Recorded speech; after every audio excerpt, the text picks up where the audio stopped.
Hey, good morning, AP Computer Science course. I'm bringing you this video today because after talking with a few of you, it appears that some of you are still kind of confused on some of the stuff that needs to happen here as we get rolling. First and foremost, you have to remember that the AP test has been altered, has been changed.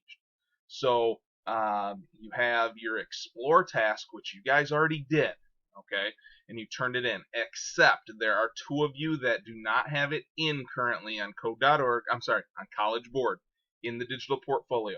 You need to get that in, and you need to get your performance task in once it is finalized, okay? So anyhow, as we look at this, I'm on code.org right now, and a couple weeks ago I told you guys to go through and finish the 3 lessons on the performance task. The minute that you go into the performance task items here, so you got 3 lessons, the minute you hit this lesson overview, there are going to be all sorts of resources that you need to be able to get your hands on. For example, this AP CSP performance task directions for students, you need to click that. And when you go to it, what it's going to do is it's going to bring you into this document. And I know it says 2017, still good for this year, trust me. Okay, table of contents, performance task stuff. You got the Explore and you got the Create.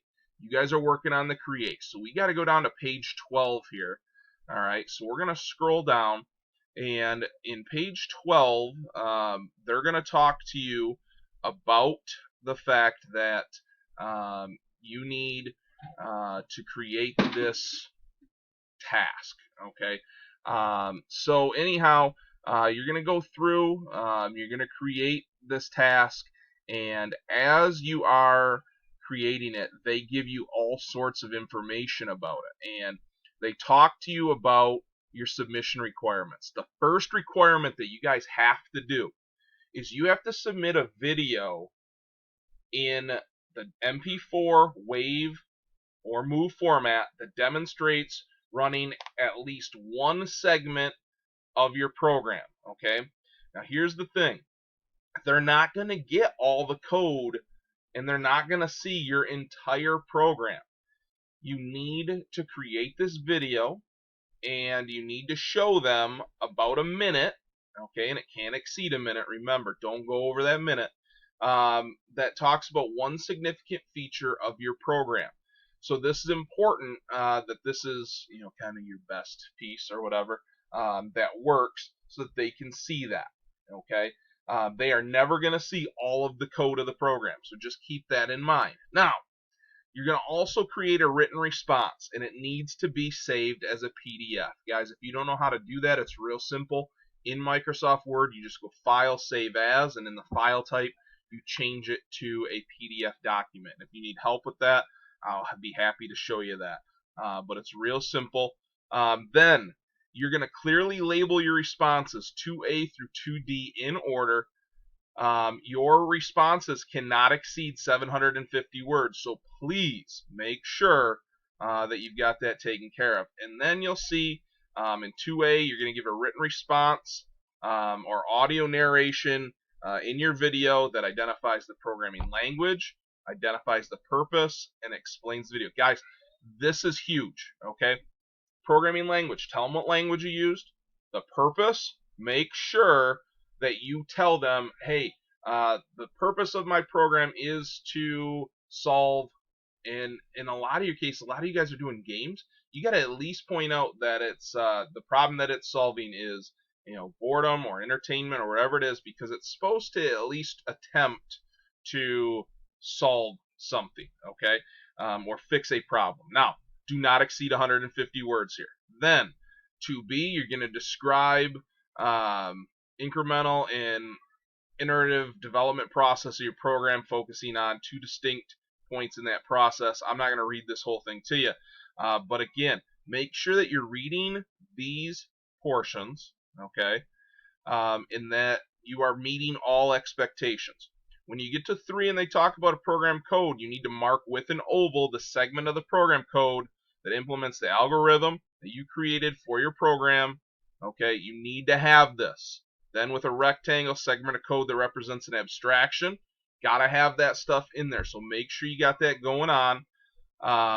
Then as you go through here, okay, make sure that you've got that stuff. It talks about things that you can do, and it talks about things you cannot do. Okay, so please make sure that you go over that stuff. Now, the next thing that I want to talk about is the scoring guidelines. Okay, if you go in here, this is the scoring guidelines for how they respond to each of these things. Okay, so this is the performance task right here, and it talks about scoring criteria. Guys, you gotta have this stuff to get your points. If you don't have it, it's not going to happen. So you need to make sure that you've got that stuff going on as you go through here. And now what I recommend that you do is that you take this document right here, and then you go into these sample programs here. All right. For example, we'll go into this one right here. All right. And what they're going to do, and this just downloaded. Okay. So you're going to open it up, and what I would do is I would compare, why did this piece get points or why didn't it get points, based off of what you see as this whole thing goes through. So as you can see, Word's going to open here, and they talk about how many points each of these get. Okay, they talk about the task, the decision rule, okay, why they got the point, why they didn't get the point. And guys, this is key. Bounce the rubric off of this so that you can see what your responses need to look like as you're going through to get this. Okay, so you got to have your stuff labeled, 2A, 2B, 2C, 2D, and you got to have these tasks, these decision rules. All right, so continue to go through. You can see why all of that was given what it was given. Okay, so you see all of that stuff there. Okay, there is written responses here. Okay, for this program called Grumpy Cat. Okay, and what you're going to see is this is going to be the written response with the code. This is exactly how yours should look as you're going through and laid out.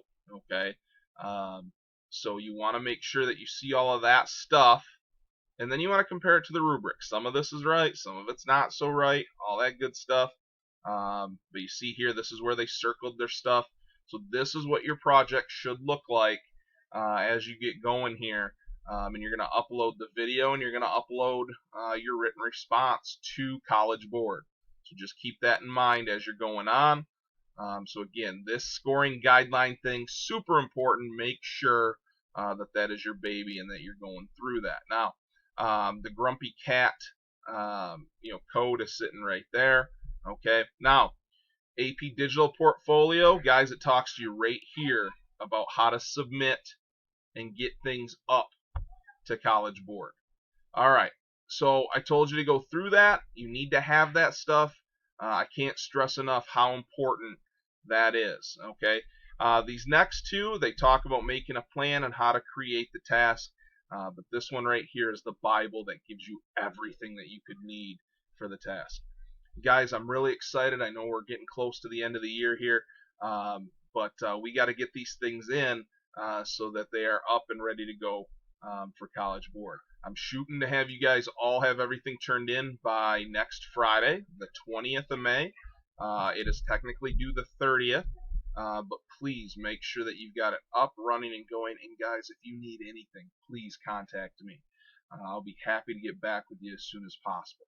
Guys, I miss you a ton. I hope you're safe, and if you need something, please let me know. Good luck.